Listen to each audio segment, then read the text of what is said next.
Hello दोस्तों, मैं हूं आर के इंडियन और आप देख रहे हैं आर के इंडियन लर्निंग हब। दोस्तों, मैंने आपसे कल कहा था कि आज से क्लास 12th पॉलिटिकल साइंस की कक्षाएं स्टार्ट होंगी। तो दोस्तों, आज मैं क्लास लेकर आ गया हूं। आज फर्स्ट क्लास है पॉलिटिकल साइंस की। ऐसे ही सोम मंगल बुध 3 दिन पॉलिटिकल साइंस आएंगे और 3 दिन बृहस्पति शुक्र शनि 3 दिन आपके जियोग्राफी क्लास चलेंगी। ठीक है दोस्तों, तो बिना समय गवाए हुए चलते हम अपने वीडियो की तरफ। ठीक, तो दोस्तों, पॉलिटिकल साइंस में 12th में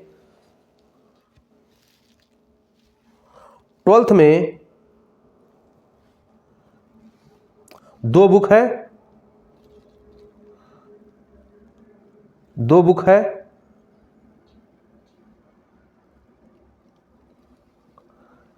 ठीक है दोस्तों,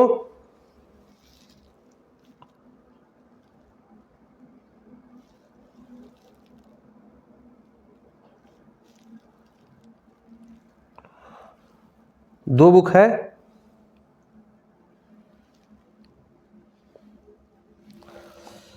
ठीक है दोस्तों, 2 बुक है। पहले बुक का नाम है आपका स्वतंत्र भारत में राजनीति।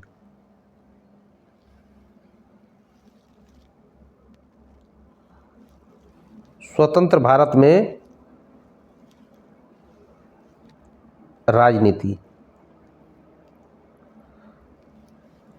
और दूसरा बुक है दोस्तों समकालीन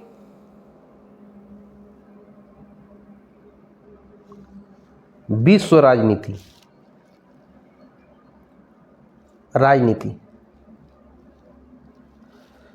ठीक है दोस्तों, ये 2 हमारे बुक हैं पॉलिटिकल साइंस के। स्वतंत्र भारत में राजनीति और दूसरा है समकालीन विश्व में राजनीति। ठीक है दोस्तों, तो आज हम शुरू करने वाले हैं समकालीन विश्व राजनीति। शुरू करने वाले हैं। ठीक है दोस्तों, तो समकालीन विश्व राजनीति में हम कुल 7 चैप्टर पढ़ेंगे। कितने चैप्टर? 7 चैप्टर। 7 चैप्टर पढ़ेंगे, 7 लेसन।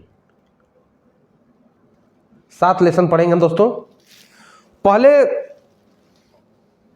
चैप्टर का नाम है, पहला चैप्टर था शीत युद्ध, लेकिन उस चैप्टर को हटा दिया गया है। अब आपका दूसरा चैप्टर बन गया है।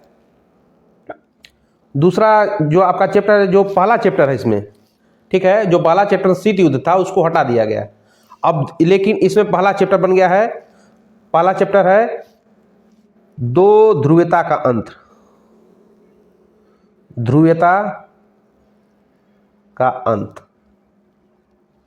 ठीक है। दूसरा चैप्टर है सत्ता के समकालीन केंद्र।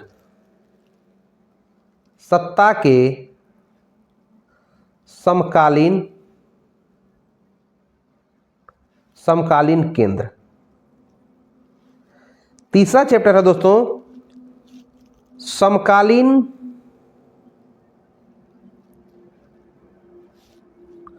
दक्षिण एशिया।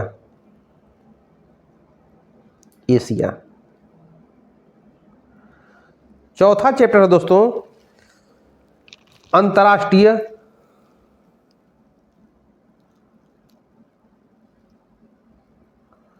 अंतर्राष्ट्रीय संगठन। पांचवा दोस्तों है समकालीन विश्व सुरक्षा।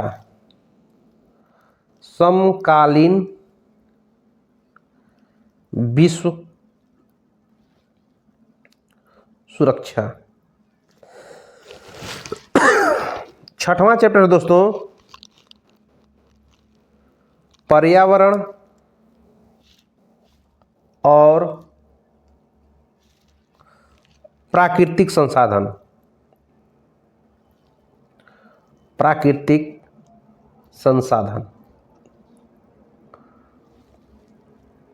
और लास्ट चैप्टर है दोस्तों वैश्वीकरण।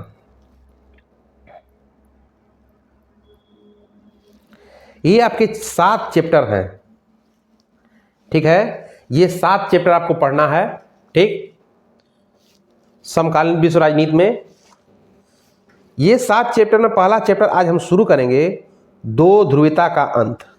दो ध्रुवीयता का अंत, ठीक है दोस्तों। तो बिना समय गवाए हम शुरू करते हैं अपने चैप्टर। तो आइए,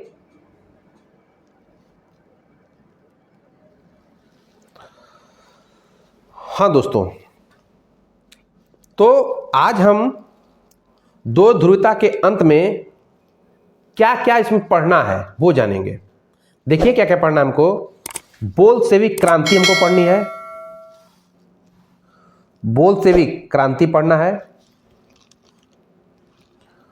दूसरा पढ़ना है हमको सोवियत प्रणाली क्या होती है, सोवियत प्रणाली क्या होती है। तीसरा पढ़ना हमको सोवियत संघ क्या है, ठीक। चौथा चैप्टर हमको बर्लिन की दीवार। पांचवा टॉपिक है शॉक थेरेपी, शॉक थेरेपी। और लास्ट है भारत और रूस संबंध, भारत और रूस संबंध, ठीक है दोस्तों। तो ये 6 टॉपिक को पढ़ना है। इसमें पहला टॉपिक शुरू कर रहे हैं हम, बोल्शेविक क्रांति। बोल्शेविक क्रांति, तो हम जानेंगे कि बोल्शेविक क्रांति क्या है, ठीक है। बोल्शेविक क्रांति क्या है। तो बोल्शेविक क्रांति रूस में घटित एक घटना है, ठीक, जिसे हम बोल्शेविक क्रांति के नाम से जानते हैं। रूस में एक क्रांति हुई, ठीक, 1917 में, जिसका नेतृत्व लेनिन ने किया था, ठीक है। इसे अक्टूबर क्रांति के नाम से भी जानते हैं, ठीक। तो दोस्तों आइए देखते हैं कि बोल्शेविक क्रांति क्या था। तो हम लिखे हैं, रूस में 1917 ईस्वी में एक क्रांति हुई जिसे बोल्शेविक क्रांति हम कहते हैं। इसको क्यों बोल्शेविक क्रांति कहते हैं? तो बोल्शेविक क्रांति से क्यों कहते हैं? क्योंकि इसे बोल्शेविक नामक राजनीतिक समूह ने इस क्रांति में महत्वपूर्ण भूमिका निभाई थी। बोल्शेविक नामक संगठन था, बोल्शेविक नामक एक संगठन जिसके नेता थे लेनिन, जिसके नेता थे लेनिन, ठीक है। इसी के नाम से इस क्रांति का नाम पड़ा है बोल्शेविक क्रांति, ठीक है। आगे देखिए, यह क्रांति लेनिन के नेतृत्व में हुई। इस क्रांति को रूसी क्रांति भी कहते हैं, इसे अक्टूबर क्रांति के नाम से भी जानते हैं, ठीक है दोस्तों। तो बोल्शेविक क्रांति हुई क्यों, कारण क्या था, क्या कारण था कि बोल्शेविक क्रांति हुई, ठीक है। आइए देखते हैं। तो बोल्शेविक क्रांति दोस्तों इसलिए हुआ था क्योंकि रूस का एक राजा था, जार निकोलस द्वितीय। जार निकोलस द्वितीय एक राजा था, ठीक। वो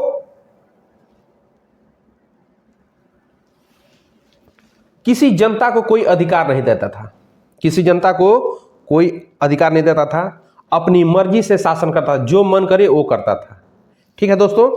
तो हमने क्या लिखा है, रूस का शासक जार निकोलस द्वितीय का स्वेच्छाचारी शासन था। यह बहुत निरंकुश था, यह बहुत निरंकुश था, मतलब जार निकोलस द्वितीय बहुत निरंकुश शासक था, ठीक है, ठीक।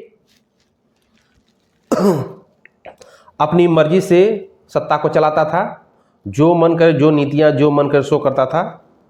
तो वहां की जनता तंग आ चुकी थी इसके शासन से, ठीक है। दूसरा कारण था कि किसानों की स्थिति बहुत जर्जर हो चुकी थी, बहुत खराब हो चुकी थी, ठीक है। क्योंकि रूस में अधिकतर किसान ही थे, ठीक है। किसानों के पास जमीन नहीं था, ठीक है। और जिनके पास जमीन भी था उनको भारी टैक्स देना पड़ता था, किसको? जार निकोलस द्वितीय को, ठीक है।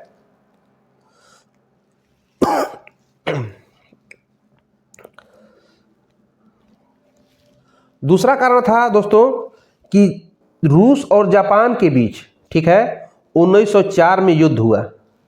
ठीक है, रूस और जापान के साथ 1904 में युद्ध हुआ, ठीक, जिसमें जापान जीत गया और रूस हार गया।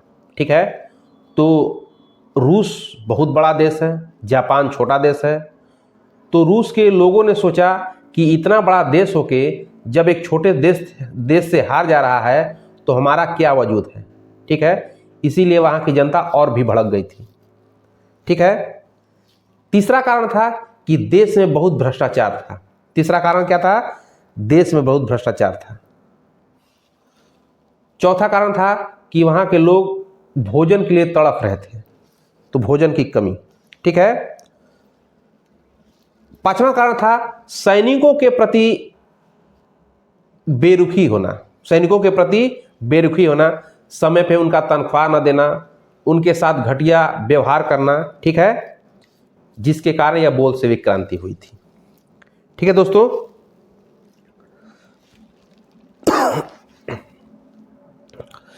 वहां का जो नेता लेनिन था, ठीक है, वहां का जो नेता लेनिन था, उसका एक नारा था। उसका नारा था कि शांति शांति शांति, रोटी और जमीन।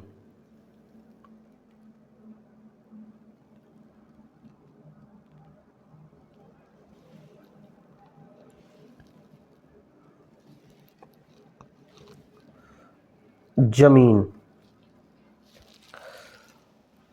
व्लादिमीर लेनिन का कथन था शांति, ठीक है, रोटी और जमीन। जैसे आज के नेता अपने चुनाव से पहले घोषणा करते हैं ना कि हम ये देंगे वो देंगे, ठीक है, उस तरह भी उसी लेनिन ने भी, क्योंकि नेता था, उसने भी घोषणा किया था कि हम क्या क्या देंगे। तो उसने बोला था कि हम शांति देंगे। क्या देंगे? शांति। ठीक। दूसरा, हम रोटी मतलब हम भोजन की व्यवस्था कराएंगे। ठीक है, भोजन किसी को कमी नहीं होगी, भोजन पर्याप्त मिलेगा सभी को। और जो गरीब वर्ग है, मजदूर वर्ग है, उनको हम जमीन देंगे और वो जमीन के मालिक रहेंगे। ठीक है, सॉरी दोस्तों। तो ये नारा देके, ठीक है, ये नारा देके यह सैनिकों, मजदूरों और किसानों का चहेता बन गया। कौन? लेनिन। ठीक है, लेनिन क्या बन गया? चहेता बन गया। ठीक, ठीक है, ठीक। तो अब क्रांति होना स्वाभाविक है, क्योंकि इतनी कमियां थी सरकार में। ठीक है, तो लेनिन ने इतना नारा देके, शांति, रोटी और जमीन का नारा देके, उसने जार निकोलस द्वितीय को परास्त किया और उसे सत्ता से बेदखल कर दिया। ठीक है, तो बोल्शेविक क्रांति में क्या हुआ था कि बोल्शेविक क्रांति के परिणाम क्या हुए? क्या परिणाम हुआ? बोल्शेविक क्रांति का क्या परिणाम हुआ? ठीक है, तो रूसी क्रांति के परिणाम स्वरूप सर्वप्रथम निरंकुश तंत्र का अंत हो गया। ठीक है, क्या हो गया? जो निरंकुश शासक था वहां पर क्या हो गया? अंत हो गया। ठीक, क्योंकि उसे सत्ता से बेदखल कर दिया गया। ठीक, और शासन समाप्त हुआ। जार निकोलस द्वितीय के राज्य शासन का अंत कर दिया गया और उसे सोवियत समाजवादी गणराज्य संघ में बदल दिया गया। कौन बदल दे रहा है? लेनिन। कौन? लेनिन। सोवियत समाजवादी गणराज्य संघ में बदल दिया गया। ठीक है, जार निकोलस द्वितीय भागकर कहां पहुंच गया? लंदन पहुंच गया। कहां पहुंच गया? लंदन पहुंच गया। राज्य की आर्थिक नीतियों को समाजवादी आदर्श के माध्यम से चलाने का प्रयास किया गया। ठीक है, वहां पे नियम बनाए गए, आदर्शवादी नियम बनाए गए। ठीक है, ठीक। काम करने के अधिकार को, मजदूरों के काम करने के अधिकार को संवैधानिक अधिकार, मतलब अपने संविधान में ही लिख लिया कि हम काम करने का अधिकार संवैधानिक अधिकार है। मजदूरों को संवैधानिक अधिकार दे दिया गया। ठीक है, ठीक। और सबको कार्य उपलब्ध कराना। अब मजदूरों को भी कार्य उपलब्ध कराना महत्वपूर्ण हो गया। कार्य देना है मजदूरों को, हर हालत में कार्य हमको देना है, ठीक है। इसी क्रांति ने रूस को विश्व शक्ति के रूप में उभारा। इतना जब मजदूर प्रताड़ित होते तो इतना सब कुछ दे के पूरे विश्व में चहेता बन गया और विश्व शक्ति के रूप में उभरा, और रूस एक विश्व शक्ति के रूप में उभरा, ठीक। और एक वर्ग का उदय हुआ जिसे सर्वहारा वर्ग कहते हैं। सर्वहारा वर्ग क्या था? सर्वहारा वर्ग मजदूरों का वर्ग था, किसानों का वर्ग था, जो गरीब थे उनका एक वर्ग था, ठीक। और यही वर्ग ने पूंजीवाद को, जो पूंजीवाद विचारधारा था, उसका इन्होंने क्या किया? विरोध किया। क्या किया? विरोध किया, ठीक। इतना दोस्तों समझ में आया। पहला चैप्टर शीत युद्ध अगर आप पढ़े चैप्टर होता तो उसमें बताते कि शीत युद्ध क्या था, अमेरिका और सोवियत संघ कैसे कैसे युद्ध हुआ और कैसे कैसे सोवियत संघ का विघटन हो गया, ठीक। अमेरिका ने क्या चली, सोवियत संघ ने क्या चाल चला, ठीक है, और अपनी शक्तियों का प्रदर्शन किए, ठीक। तो चैप्टर हटा दिया गया है। बस इतना जानिए आप कि अमेरिका और सोवियत संघ दो महाशक्तियां थीं और दोनों महाशक्तियों ने अपने अपने विचारधाराओं का प्रचार किया। अमेरिका जो पूंजीवाद को समर्थित करता था और सोवियत संघ जो समाजवाद को समर्थित करता था, ठीक है। अमेरिका अमीरों का हितैषी था, सोवियत संघ गरीबों का हितैषी था, ठीक है। लेकिन 1991 में सोवियत संघ का विघटन हो गया, सोवियत संघ समाप्त हो गया। आगे हम पढ़ाएंगे सोवियत संघ का विघटन कैसे हुआ, ठीक है। तो बस लड़ाई क्या थी?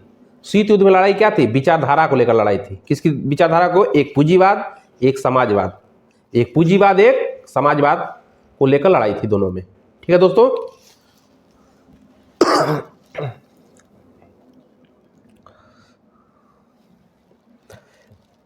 हमने लिया है दो ध्रुवीयता का है, दो ध्रुवीयता का है। तो अभी हमने आपको बताया हमने कि दो ध्रुवीयता का है जब विश्व दो महाशक्तियों के अधीन हो जाए, जब विश्व दो महाशक्तियों के अधीन हो जाए तो वही दो ध्रुवीयता है, ठीक है।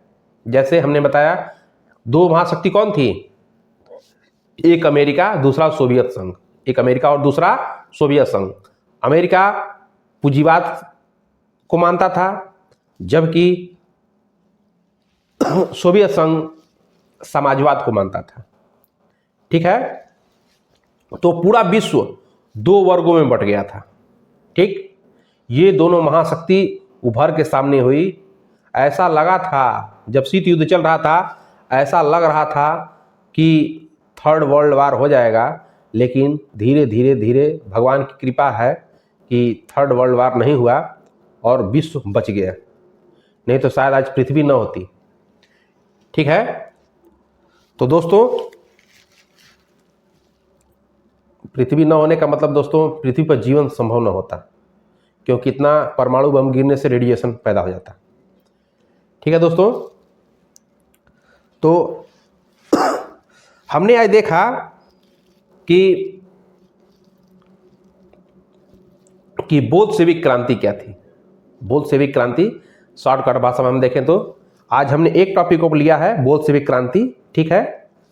कल का हम जो चैप्टर बनाएंगे उसमें सोवियत प्रणाली, सोवियत संघ और बर्लिन दीवार, तीन टॉपिक को कंप्लीट करेंगे हम। तीन टॉपिक को, बर्लिन की दीवार और नेक्स्ट में शॉक थेरेपी और भारत और रूस संबंध को हम देख लेंगे, ठीक है दोस्तों। तो आज बस इतना ही, ठीक है।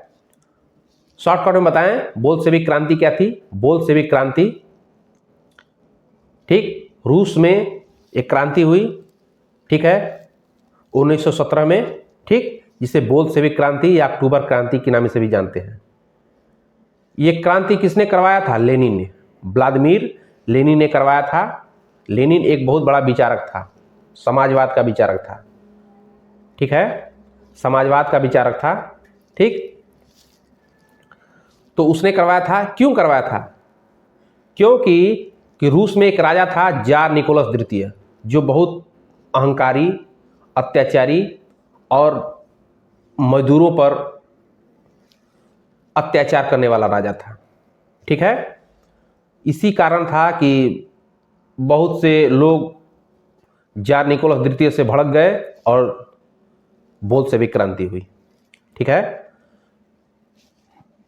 कोई पूछे कि बोल्शेविक क्रांति का नारा क्या था, तो आप कहेंगे शांति, रोटी और जमीन। लेनिन का नारा था शांति, रोटी और जमीन, ये नारा था। यही नारा को देकर बोल्शेविक क्रांति का उद्भव हुआ और इससे जीत मिली और बड़े नेता के रूप में उभर कर व्लादिमीर लेनिन आए। ठीक है,